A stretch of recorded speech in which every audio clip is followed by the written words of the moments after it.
السلام عليكم ورحمة الله وبركاته. Alhamdulillah wassalatu wassalamu ala rasulillah ma ba'd. Alhamdulillah, it's a blessing that we are here today on this live webinar with Brother Muhammad Maxwell Hassan. And Alhamdulillah, I would like to welcome everyone first. I see Brother Shafiq, Brother Ajmal, some of your familiar names we have here. Alhamdulillah, Brother Muhammad Siddiqui, Brother Tawheed, Assalamu alaikum to you as well. Brother Yusuf, Aqila, and Brother Ahmed. May Allah subhanahu wa ta'ala bless you all, mashallah. So we're just gonna go ahead and start, inshallah. Before I transfer it over to my brother here. I wanted to give you a quick background of who Brother Muhammad Maxwell is. I'm pretty sure many of you know him, but it just, I just want to give you a bit history about him, inshallah.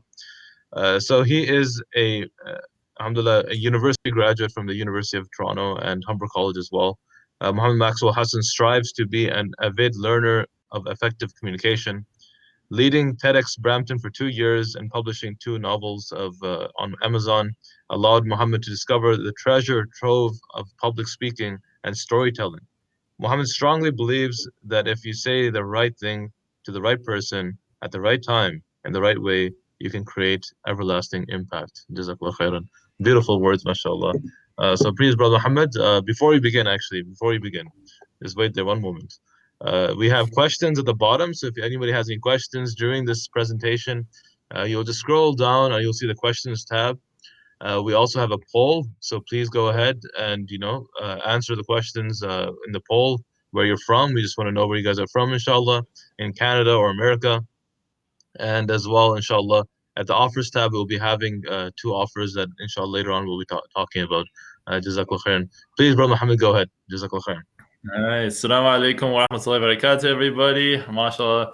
أعوذ بالله من الشيطان الرجيم بسم الله الرحمن الرحيم ربي اشرح لي صدري ويسر لي أمري واحلل عقدة من لساني يفقهوا قولي ثم ما بعد. So first of all, please, Sheikh Hassan, if there's any audio distortions, by all means, talk to me if there's anything that's unclear or if its connection breaks up. I know with technology it could be a blessing and a curse at the same time. So by all means, if there's anything like that happens, feel free to let me know. And again, just to reiterate, if you have questions, by all means, I'm gonna try to save it to the end, so the way don't lose it. You can write it down.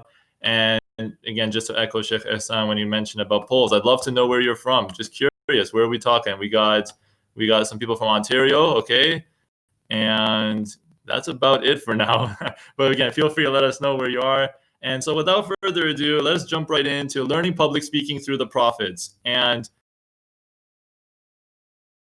Small, I just want to first start off by thanking Furqan Project for hosting this webinar. MashaAllah, it's a huge honor, and may Allah SWT reward all the team, the whole team that put not only this webinar together, but all the efforts, and especially during this blessed month of Ramadan, whatever seconds, whatever hours, or whatever efforts that you put forth, may Allah SWT make it fruitful in the present and in the akhirah, inshallah khair. So Furqan Project, thumbs up to you.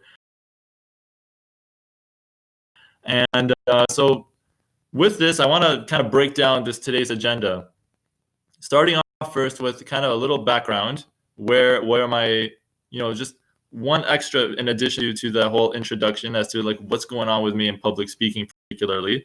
Then I'll share a couple of examples of prophets with modern context. Then we're going to talk about miscommunication. I mean, sometimes we talk about communication, what to say. Sometimes it's what not to say. And why are there, instances or this phenomenon of miscommunication? Then I want to share something really cool about the Quran that I thought is amazing. And then last but not least, Q&A to kind of have this kind of back and forth conversation. One disclaimer though, I'm not a scholar, so I can't answer any kind of tips here. I have to defer, to the other scholars. But what I can answer is things related to communication, in the sense that some general things. Maybe you might find yourself in a precarious situation. Inshallah, I can hope to offer something to mitigate that in the best way possible. So without further ado, let's jump right in. So let's begin with this little background. Now, when it comes to public speaking, one of the biggest things people ask me is, why am I so obsessed with it? That's one of the biggest common questions. Besides my middle name, why am I named Maxwell? It's fun. People say, well, why is your name Maxwell? And just to answer that real quick is that, alhamdulillah, I was born and raised here in Canada. I was born in Montreal, actually. So my parents decided to name me that. So you have to take it up with them. And that's the end of the story. There's a rainbow at the end and finish.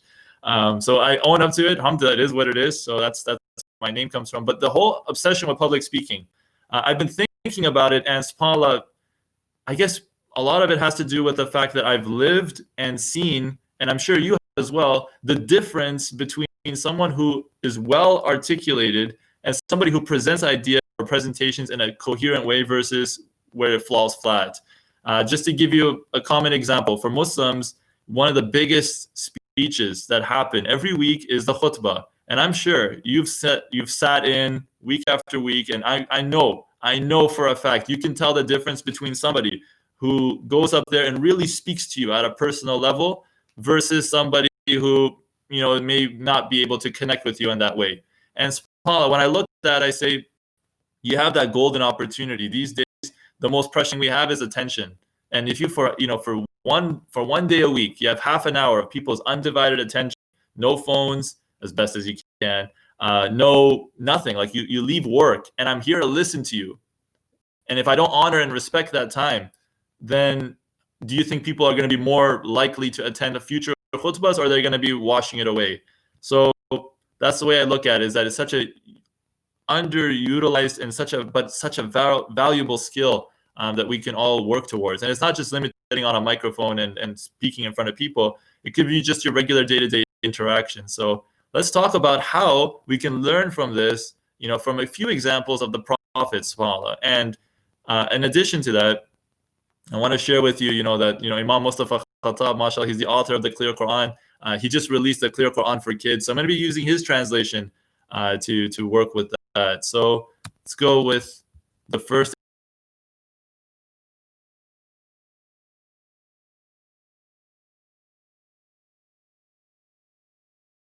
example, one of the first example of a prophet. So Yusuf alayhi salam and Ismail alayhi salam, even though they're two different generations and they have two different times, they both say the same thing. And Allah subhanahu wa ta'ala records in the Quran, right? Ya abati, when they address their father, they say, "Oh my dear father." So even though these two, Ismail alayhi salam, Yusuf alayhi salam, never met each other, they both say the same thing. And the way I look at this is, you see the amount of respect it creates. It creates that tone of respect when you say things like, "Oh, my dear father, my beloved father, my respected father." This might be a cultural thing, but how many times have you heard kids calling their parents by their first names? I mean, that's one thing to say. Or, sometimes when things can get hostile when you start calling people not by their title, right? For example, if you're approaching a police officer, it's always respectful to say, "Excuse me, officer," or "Hi, officer." It creates that tone of respect. When you start negating that, or when you start calling people out by different, it ends up not in a good fashion, you could say. So, subhanAllah, at the end of the day, when you start off by something pleasant, "Oh, my dear father," "Oh, my," "Excuse me, sir, ma'am," or even one more example I'll give you. Pre-corona, do you remember the days when we used to go to the restaurant? I remember those days very vividly. And imagine, have you ever seen this before, where somebody's just raising their hands and saying, hey, like instead of, "Hey, waitress," or "Hey, waiter," right? And they, come over. Do you think that waiter or waitress, even though that's what they are, do you think that they're going to be smiling and being pleasant with serving that individual if they talk like that? I wouldn't. I would say, "What's going on?" So it just creates a certain tone of respect. Just calling somebody by their title is something that much worthwhile. So we can learn that just from that example of Yusuf alayhi salam and Ismail alayhi salam. Ya abati, just calling by a tone of respect works wonders.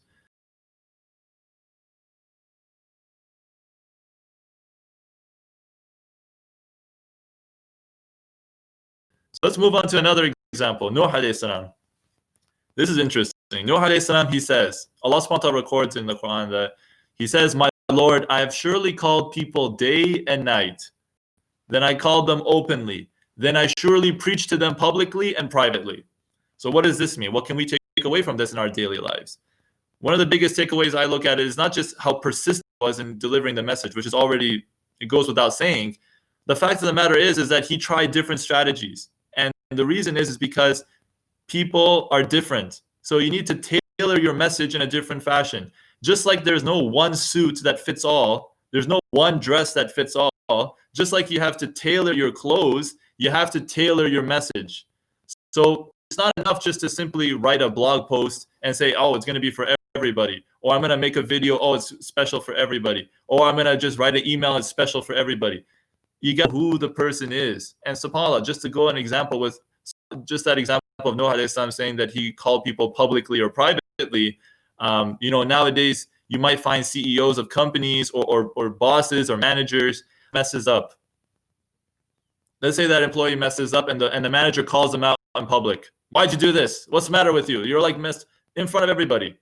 Do you think that employee most likely would be motivated to work harder, or do you think that they're going to be embarrassed and it's not right? Sometimes you got to pull them aside. Sometimes you just got to do these things. So just like how Nuh alayhi salam, he called people to the deen of Allah subhanahu wa ta'ala in different fashions. Some people during the day, sometime in the night, sometimes publicly, sometimes privately.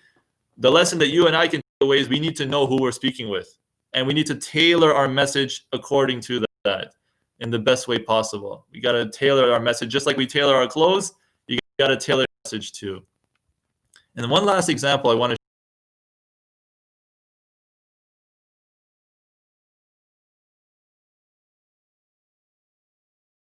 share with you is Saleh alayhi salam. And he's not very talked about, I would say, but subhanAllah, one little fun fact and his people is that his people had the opportunity to pick their miracle. For example, Musa alayhi salam, you saw the splitting of the sea. That's one thing. Yusuf alayhi salam had the dreams. That's another thing. But Saleh alayhi salam's people, his nation, had the ability to choose their miracle. And so the people actually, if you look at the story of Saleh alayhi salam, they liked him. They actually said that, you were a great guy. Like with you, you were one of us. Like he was well liked. But they have a problem with his message. But look at how Saleh alayhi salam, I want to highlight here how he was responding to some of their criticisms. Look at, oh my people, have you considered if I should be upon clear evidence from my Lord, and he given me mercy from himself, who would protect me from Allah subhanahu wa ta'ala if I disobeyed him? SubhanAllah, I want to just stop for a second here and look how he presents himself and his arguments and his way in such a respectful tone. He says, have you considered? Have you considered this? That's already a beautiful line for any of us if we want to make a suggestion to somebody. Sometimes when people give advice, sometimes they say, you need to do this, you need to do that. You know what you need to do? It's the water a day. Even though it's Ramadan, I mean, this won't apply until after iftar. But you know what I mean? Like, you need to do this, you need to do that. But when somebody says, well, have you considered this? Have you considered it? It's such a phrase because it's a beautiful phrase because you say it opens the doors of dialogue. Have I considered it? Maybe I have, maybe I haven't. But subhanAllah, this is already a starting point. He doesn't shove things down their throats. And then he proceeds with his argument saying, Allah subhanahu wa ta'ala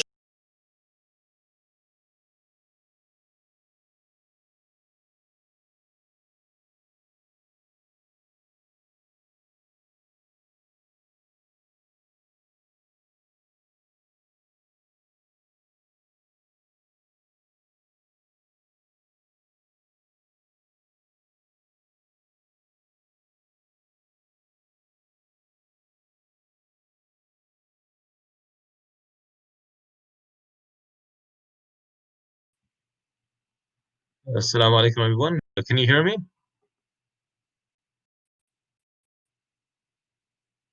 And can you hear Brother Maxwell as well? Okay, alhamdulillah. I will refresh my page, inshallah. I think he's cut off. Yes, that's what I'm guessing. Let me make sure that he comes back online, inshallah.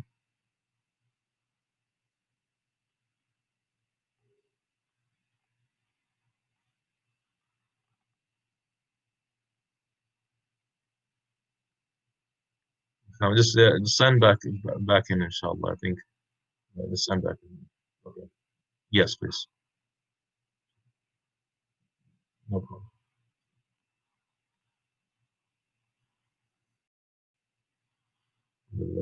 So I think he mentioned a few good points. I wanted to just touch on one point was where he was talking about correcting people in public. Right? That's very important that when we're correcting people in public, how that's done. And the strategy he mentioned was taking people to the side and correcting instead of in public and in front of everyone, embarrassing the person. You take the person to the side, you correct their mistake. That's more appropriate than doing it in public. Okay, I see him back on. Yeah. Yeah, subhanAllah. Like I said before, technology. I'm I was gonna It's say okay. subhanAllah, man. At the end of the, I'm glad I said in the beginning, Jazakallah khair, and this is how it is, man. This is I how was it I is. was afraid that was my computer. I don't know. I was thinking it was my computer only, but khair, inshallah, No, alhamdulillah. man. It is what it is. Like, Alhamdulillah. this is You'll have to open your slides again, Brother Maxwell. sure. No worries, no worries. Okay. In the meantime, I appreciate you sharing. Let's see. Here we go. Appreciate your patience, everybody, man. Hamza, Jazakallah khair. Let's see. So I heard. Let's see. We got to this part here. Did you hear about Saleh alayhi salam? Don't tell me it was that far. Like it was cut off. Yeah, you're Salih al-Islam. You were talking about Salih al-Islam. Okay, got it. So it's good. So about respect and like masha, have you considered? That's one phrase to add into your regular everyday conversation. It's a wonderful way to kind of have a non-threatening way when you want to suggest something or give advice. Have you considered this? Have you considered that? Oh, sound here. Let's see, brother Muhammad Siddiqui. Oh boy.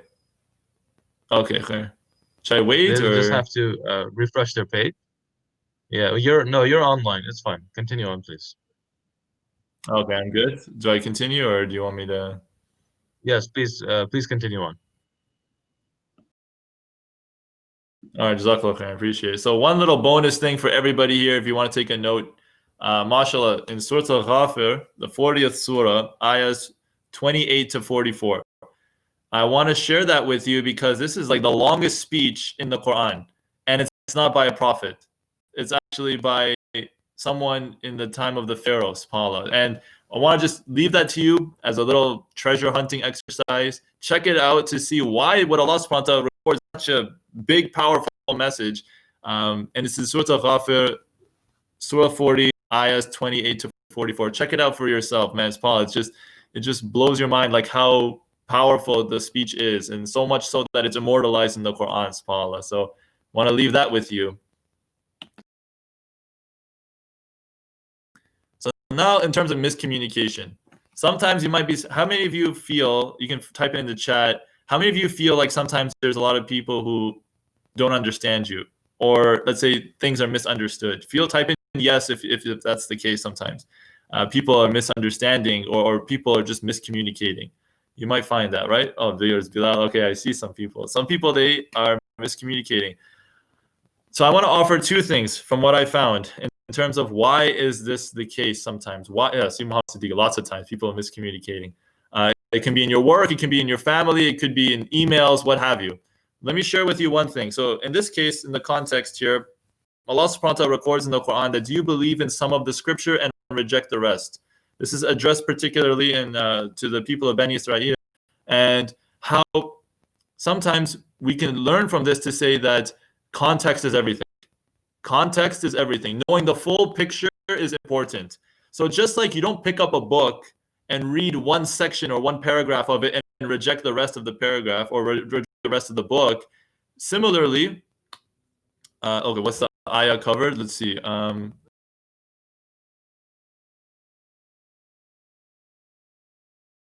Can you, I think it's covering with, I don't know if it's on the same screen on their end.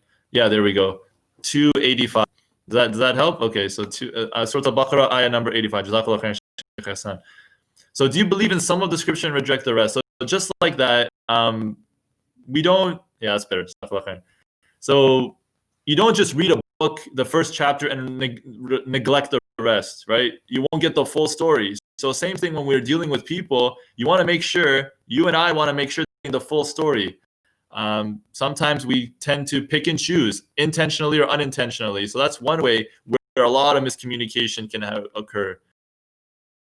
And then one more thing as well with regards to miscommunication, Allah subhanahu wa ta'ala tells us very clearly, humankind is made in haste. Men and women are made in haste. That means we're always in a rush. We want to rush for all sorts of things. We want to rush to success. We want to rush for making sure that we get that job promotion. Rush rush. We want things now, now, now. So in addition to that, in terms of communication, in terms of public speaking, in terms of what have you, sometimes people just assume that they know what you're going to say at the end. You know, type in the chat, yes, if you ever heard this before. Yeah, I know what you're going to say. I already know what you're saying. How many of you have experienced that before, or have done it yourself? You know, if we're guilty of it. Yeah, I know what you're going to say. I know what this person means. And sometimes, like I say, sometimes the only exercise we do is jump to conclusions, right? So sometimes they say, oh, I get it, I already understand. So the point is that for all of us to make sure that we take our time, ask questions, get to know truly what is the thing that that they're really intending. And you'll find, as Paula, when never assume anything. So at the end of the day, what it boils down to is slowing down. Even Musa alayhi salam says that rushing is from shaitan, Paula. So don't because when he made his mistake, he rushed into judgment, right? He just rushed into it without thinking, without analyzing the whole situation. So just like that, sometimes we jump to conclusions, and that can really have disastrous results. So slow down. If you don't understand something, take it easy.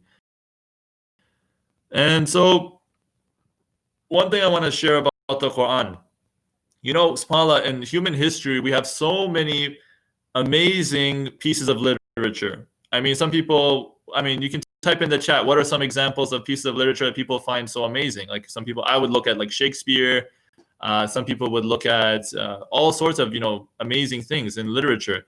But subhanAllah, here in the Quran, Allah subhanahu wa ta'ala is saying that this is the best of speech. And you might be asking, why? What a bold claim. That means out of all the speeches, out of everything, we're saying that Allah subhanahu wa ta'ala's speech, the Quran, is the best of the best, the cream of the crop. Why is that? And subhanAllah, the way I look at it is two ways. Number one, it's built into the name. The name that Imam Mustafa, when he did his translation, the clear Quran. Oh, okay. Sorry, don't worry, Sister Ajmal. The ayah is Surah Nisa, ayah number 82, 482. Hope that helps. All right, really good that you're making sure that all the ayahs are there. Much appreciated.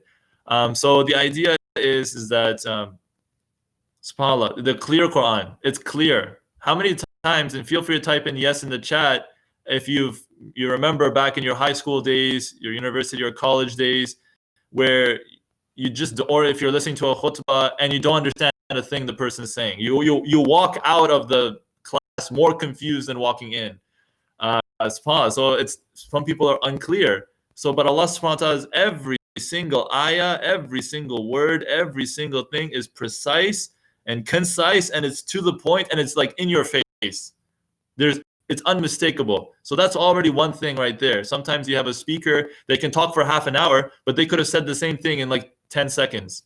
So the Quran does that. It combines and compresses everything. So that's one thing. But subhanAllah, this is the ultimate thing I was thinking about. Allah subhanahu wa ta'ala says in Surah An-Nisa that had it been from anyone other than Allah subhanahu wa ta'ala, they would have certainly found in it many inconsistencies. They would have found many inconsistencies. If this Quran was written by a human being, then you would have found so many mistakes. You would have found so many contradictions. You would have found so many. What a bold claim, subhanAllah, And when you're talking like that, you say to yourself, all it takes is one inconsistency to kind of ruin the whole message, isn't it? You go through the whole Quran, and if you with something like that written down, saying that you would have found so many inconsistencies, or you would have found a single consistency, then subhanAllah, that just goes to show, whoa, okay, we got to put it to the test. And subhanAllah, this is a 1,400-year-old test. People are trying left and right to kind of find any cracks, but they can't. And subhanAllah, if we were to take a transcript, I'm sure, take a transcript, or even with the books that I've written, alhamdulillah, by Allah subhanahu wa ta'ala's grace and permission, I'm sure you would find mistakes. You could have found a better phrase. I'm sure there's some grammar error. I'm sure there's a spelling mistake. But here, Allah subhanahu wa ta'ala is saying none of that. It's clean, it's consistent. And to me, that's the ultimate perfect speech, when there's no mistakes. When you have absolutely no mistakes whatsoever, grammar, phrasing, imagery, or otherwise, subhanAllah, the Quran is ultimately the best message of all. And subhanAllah, that's what I find in answering that at least to this point in my life, is that subhanAllah, that's what makes the Quran, you crown the Quran with this being the best of speech. And who better to talk about the creation than the creator, right? The Quran is an instruction manual for us all. And it's told and it's written and it's in the best way possible delivered. It was written with the best content, subhanAllah, delivered by the best messenger, sallallahu alaihi wasallam. What more could you ask for? So I know, again, with the timing,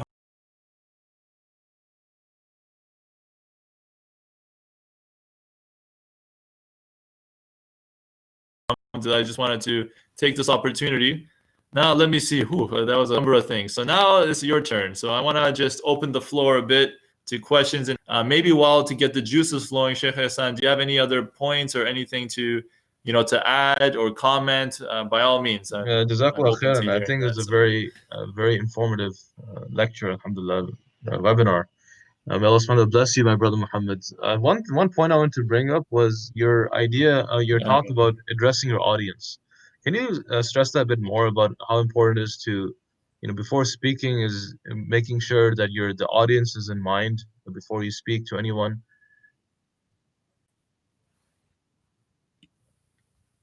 Oh yeah, for sure. I mean, that's the whole point, right? Like you want to make, because the way, I'm sure every congregation is different. We all have our common denominators, but when you really tailor it to, to the audience that you're speaking towards, it really will leave a lasting impact. And for example, in modern day, this is not unusual because let's say you have a business, and you want to do what? Market research. That's the whole point. You want to make sure that your product or service is serving the people in the best way. So what do you ask in market research? You ask about age, you ask about gender, you ask about their likes, their dislikes. You look at, you don't go that much in depth, but you know what I mean? Like at that basic level. For example, if I'm talking to a group of elementary school students, I'm not going to be packaging my message the same way as I'm doing with youth in the university or college. So I think it just, so Mazen, mashallah, he's 13 years old. I really like public speaking and I want to learn more about it. That's so cool. So there you go. You see, Mazen, mashallah, you're an aspiring speaker. May Allah subhanahu wa ta'ala give you the path, that's amazing. So start young and, fail fast as much as you can. When I say fail fast, meaning put yourself in front of situations where you're going to mess up. And when you mess up, you get over it quickly. It's like, I'm sure I've had my fair share of mishaps. So it's all about pushing forward. So I hope does that answer your question, Sheikh Hassan, in a way? Maybe one thing I will add, I guess one more thing I can add, or let's see if there's anyone else. Oh, if you can, don't be shy if you have any questions. I guess Mazen, if you want to say something about learning more about it, there's a really good book I would recommend. It's called Talk Like TED. And I gotta find the author because it's just, but the title is called Talk Like, I think it's, oh man, once I find it I can send it to you. But the idea is that Talk Like TED, the whole idea behind it is you want to think of the ending before the beginning, meaning at the end, here's how he phrases. So maybe that'll answer your question, Sheikh Hassan, in another way, is that when you're talking about what audience it is, here's how you can phrase it. By the end of this presentation, I want the audience to, and fill in the blank. So by the end of this presentation, I hope I got people to think about public speaking. And I hope and pray that we can learn from the Quran and we can learn from the prophets and we can use this in our everyday lives. That's how I looked at this webinar. So think about the end before you get to the beginning and use your market research to figure that out.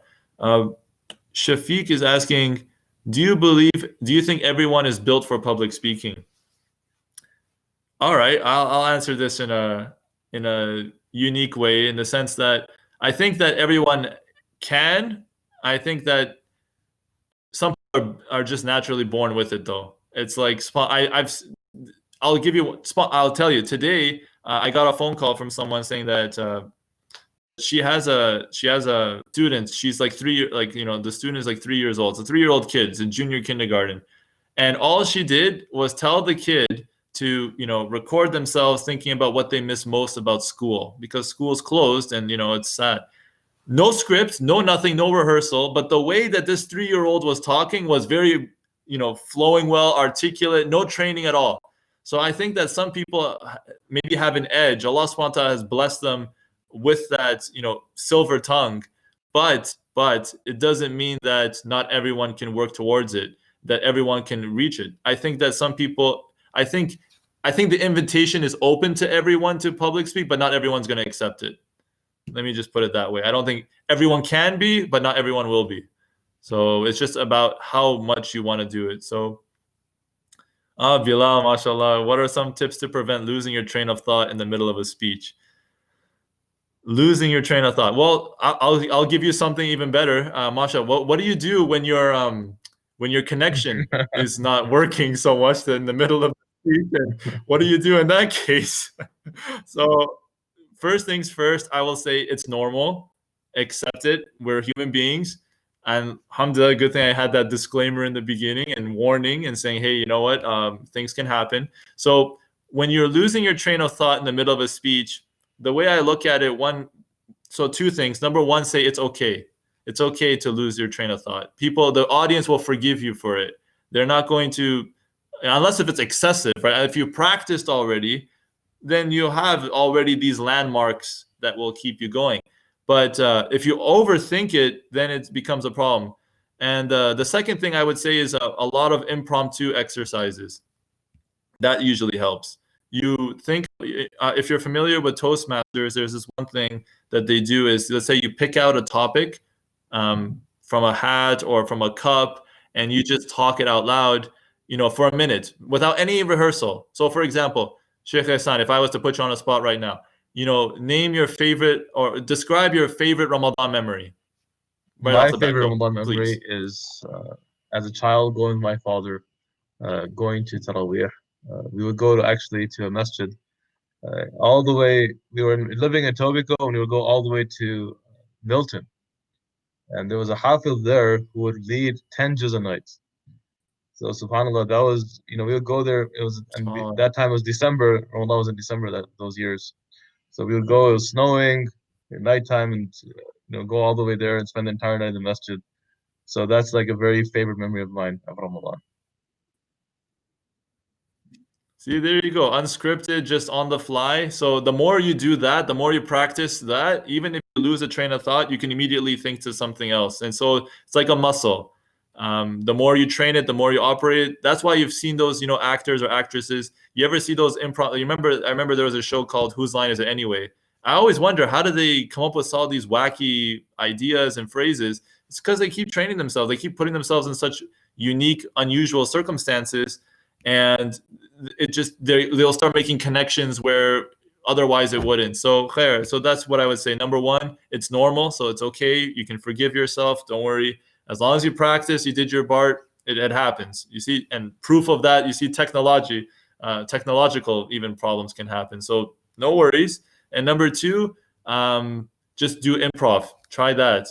The more you do it, the more you exercise, the better you'll be. So I hope that helps, Bilal. Ajma, how do you try to get your message across but not be harsh?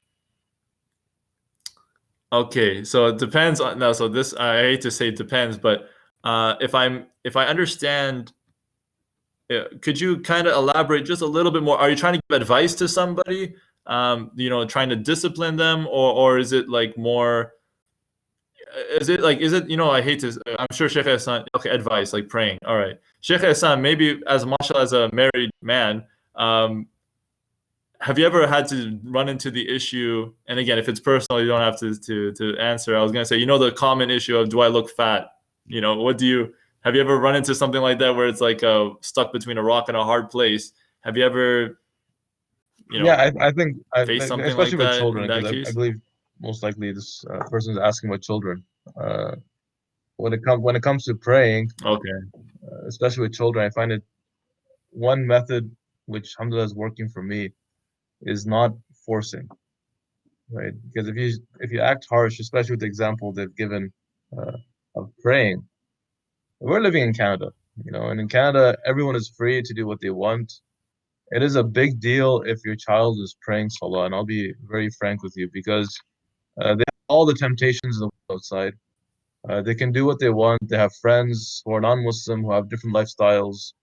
And perhaps if they talk to their non-Muslim friend and tell them, you know what, I have to pray. And that non-Muslim friend might tell them, why are you being forced to pray? Okay, so they're getting negativity from all directions when it comes to religion. So the last thing you want to do is to force them to pray. Mm. That's the last thing you want to do. That you tell them you have to pray, and then So stuff with screaming, and hopefully it doesn't get to the physical abuse part. But that part, it should not be related. We should not relate that to our religion, right? Because in the end of the day, when these children they grow right. up and they think about prayer as a child, will they have memories of happiness or memories of something else? Right? So it's very important that we should enforce them. Right. Jazakallah khairan. So, Absolutely. So, right. Jazakallah khairan. So let me see. Yeah, I was giving that. Okay. I was mostly referring when you have friends and family who need Islamic advice. I want to give advice, but not sound like I'm being harsh. Okay. Can I offer something? So about that. So now I understand the context a bit more. I was thinking about message of course, but not be harsh. What I would say is that you want to make sure that you show them that you come from a place of love. You show in the beginning that you're coming from a place of concern. You're showing them that you're coming from a place of acceptance and love and saying, look, for example, if I was to say, can I, Marshall, you're typing here, can you point out if you like, is this a family member or a friend? Is it like someone very close to you, or is it, some acquaintance, you could say? Because it's a difference if it's an acquaintance versus someone who's close. Either way, if it was let's say it can be both. All right. So let's say, for example, you have a family member, and you grew up with them. I mean, you're beside them. You're related by blood. You can't escape that. So you can use that to your advantage by saying, look, you're my brother. Look, you're my sister. I love you. We are bonded by blood, and I'm concerned about XYZ. I wish the best for you. Look, here's what I found. What's the situation? This is why it's concerning me. And I'm only doing this for you. And you know what? You take it or leave it. I'm not here to force you, like Sheikh Hassan was mentioning. Never come from a place of forcing you this, that, and the other. Nothing has to be harsh, right? If the message, okay, for example, let's talk about praying. Somebody doesn't want to pray. Somebody doesn't pray, and you tell them again and again, oh, you can go one of two ways. You can say, oh, the pathway to Jahannam is, you're on a one-way road to Jahannam. If that's one way you can go about it, which is not ideal, of course. But the idea is you can say, look, think of it this way. If somebody gives you a gift, what do you say? You say thank you, right? If you're decent. So Allah subhanahu wa ta'ala has given you all these gifts. Have you considered using prayer as a way to say thank you? Right? So something like that. It doesn't have to be harsh. Like if the message is so heavy and severe, if you're showing them that you really come from a place, yeah, and Bilal mentioned the tone of your voice makes a difference, of course.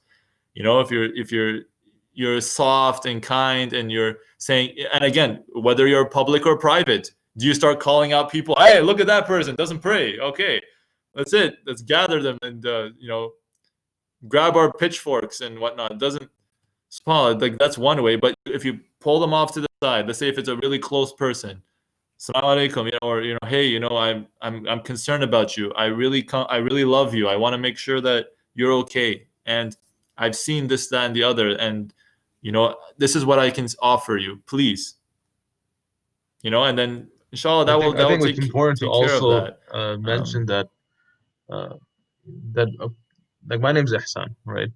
And Ihsan means it can mean perfection, and it can also mean you doing good towards someone else. So it's very important that before you call someone to Islam, is that you have to build that connection first with them. You cannot be on the negative side of their scale. Like if you have a relative, that uncle that you haven't spoken to in a year, and you come to that uncle and tell him, "Hey, uncle, you have to pray salah." Like there's no connection between you and that person. So you have to build that connection first. Make sure that connection is strong, and by building a connection, it means doing good towards that person.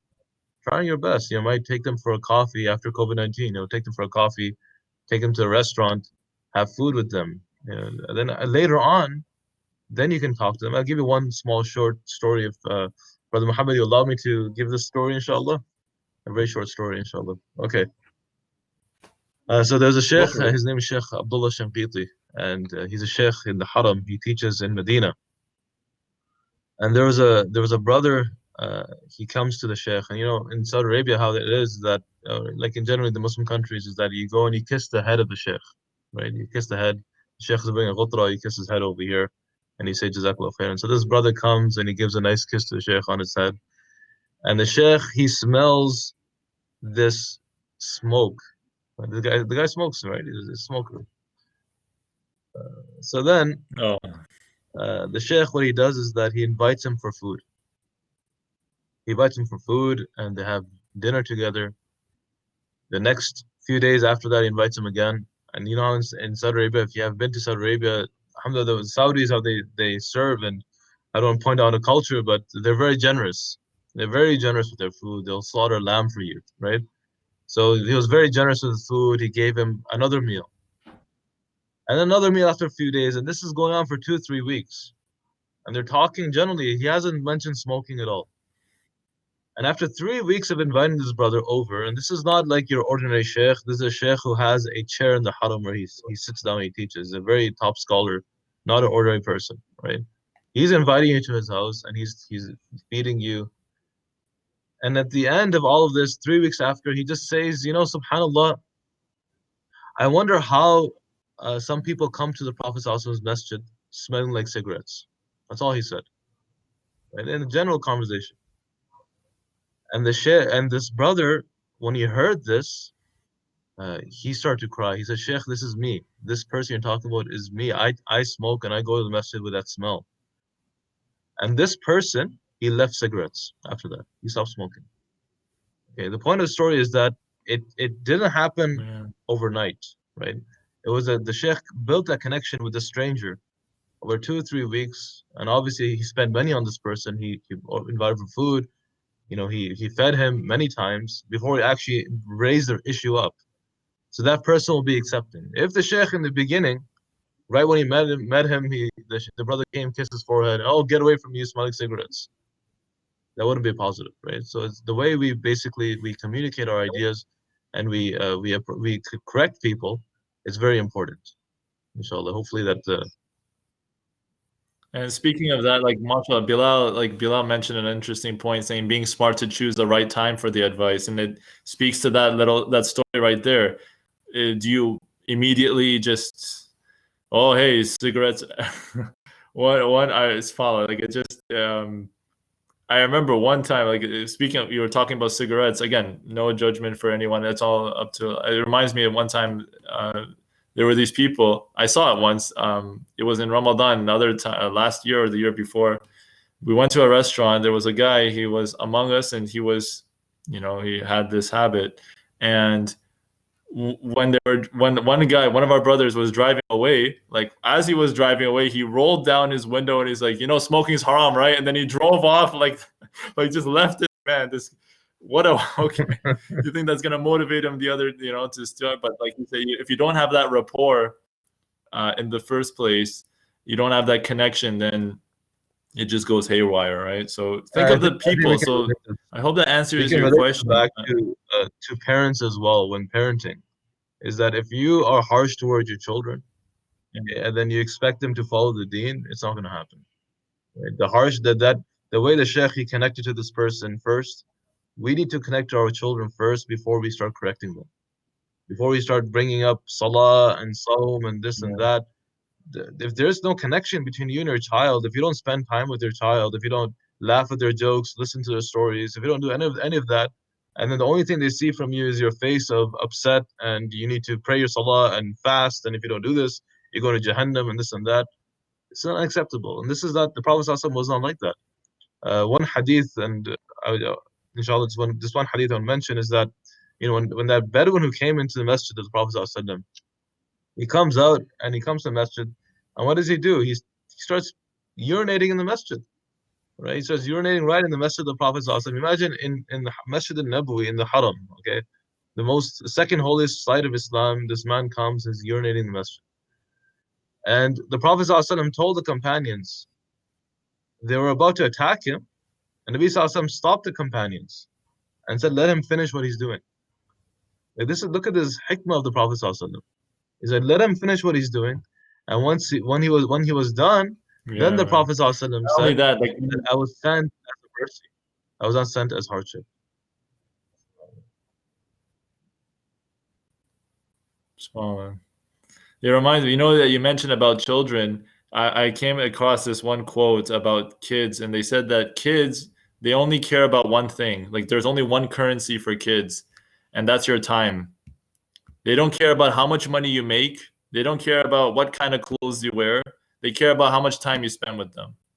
And if you don't spend that time building quality time, not just kind of it is what it is, like in terms of how you spend, you know, the difference between somebody when you're actually engaged with your children.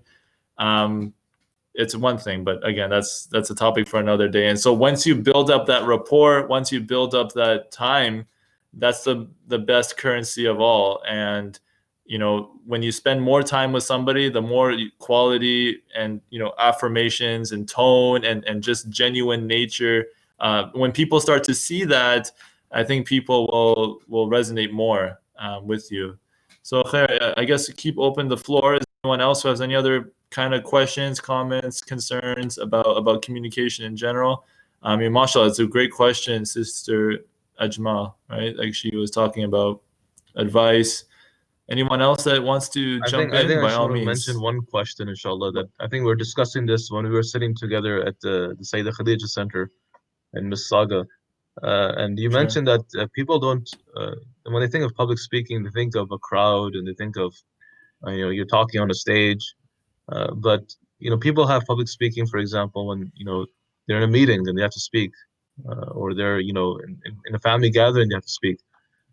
So I think if you can just give, one or 2 points, I think, Hamza, you mentioned a lot, but just 1 or 2 points for people who are not thinking about those big crowds, but rather just, talking in a crowd of 10, 15 people. Doesn't have to be 10 or 15, it could be one-on-one, right? I mean, interview skills. That's public speaking right there. How do you present your argument? So tell me where you see yourself in the next 5 years. Why do you think you're a good fit for this company? If you're unable to articulate your message right there on the spot with that one person, guess what are your chances of getting that job? Even if you have a golden resume, it's your way of presenting yourself that is what speaks volumes. Your resume could say that you got 10 degrees. Congratulations. But if you don't know how to socialize with people, it's unfortunately not going to end up well, right? So the way I see it is like with public speaking, I think the word public is what's throwing everybody off, right? It's the public part. You think that I got to get on the stage, I got to get on the minbar, I have to be at that conference, and that's only for me. But the fact of the matter is, you see everything. Ya abati. Did he address a whole crowd? Did Yusuf alayhi salam speak to a whole nation when he said Ya abati? Did Noah alayhi salam? Well, he was talking to people. That's different, right? But at the end of the day, the definition of public speaking is communication in general. You can broaden it to so many different facets. And so if you look at it, just how do you articulate yourself, and not just the other thing as well. I'll even stretch it a bit further to say, now that we're online, I think it's more now you don't have that face to face like in real time. You see now what you're limited to is just that screen. So how you present yourself on camera is even more important nowadays, right? So just by looking at public speaking, just looking at communication, broadening your definition of it, it's just basically, if the way I look at it's just giving it's just giving a message from one heart to another. That's it. That's what my job, my whole purpose of this webinar is to deliver a message from my heart to you. It's my heart to everybody here who's watching this or in the chat. I hope and pray that you got something out of it, right? From my heart to you. And if I didn't accomplish that, then there was something wrong. And you know what I mean? Like, you do your best, forget the rest. I Yeah, hope that it that does. kind And I of think you mentioned a expands the very good definition point a bit about more. talking from heart to heart. And I find that even when I give khutbas or lectures or I'm communicating with people, it's subhanAllah, if you're talking from your heart, then you get a different energy. There's a different energy, there's a different vibe. It's just a beautiful. You just keep on going on and on. Alhamdulillah, it's a very beautiful way of communicating. Alhamdulillah. Jazakallah khairan. If there are any other questions, we will take some more questions. If not, inshallah, Yeah, we've been already 50 minutes into it. Alhamdulillah. I just wanted to quickly, if there are any questions, you can yeah, go ahead man. and type it in the chat. Just in the offers tab, we have one link of joining our WhatsApp group. Okay, please do join our WhatsApp group for having any of the updates of our programs, inshallah. And as well, if you're able to today, if you can sponsor a box, we'll appreciate it. Furqan Project, alhamdulillah, we are a non-profit. We'll give you a tax receipt as well. So Ramadan is a time of giving, and if you're able to, inshallah, sponsor a box, and we'll share the 52 Qur'ans with non-Muslims for you, inshallah. So just click on that tab over there, and we'll be able to do that for you, inshallah. I think there's one last question over here. All right, interesting. Yeah. No, we got more. I guess I'm sure more. Again, feel free to come on and like.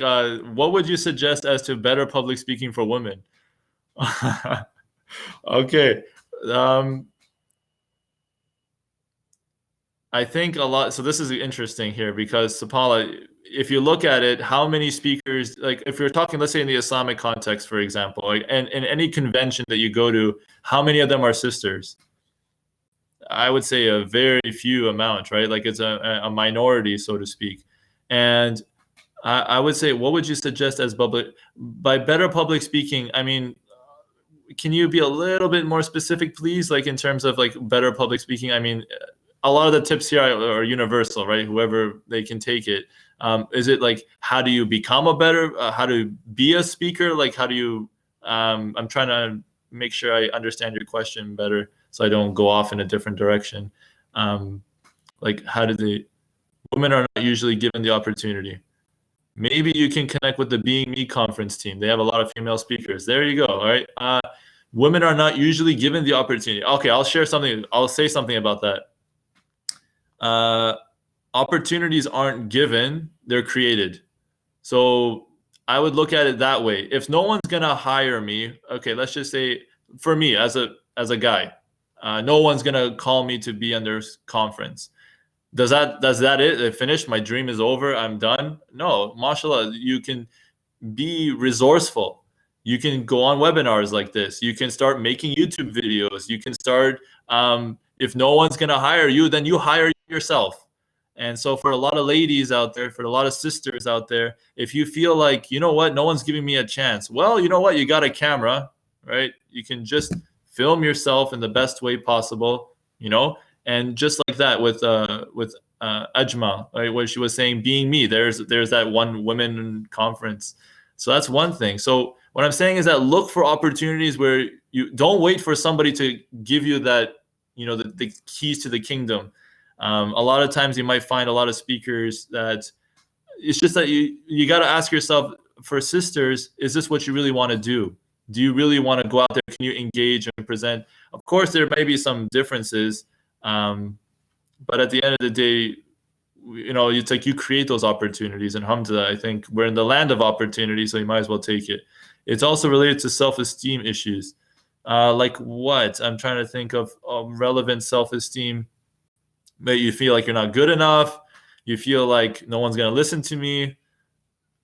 I mean, Spala, like I said to, Ajmal is a brother. I'm sorry. Forgive me if I. Yeah, I had my doubts as well. Miscommunication. Maxwell, I had my doubts as well. I thought that was a brother.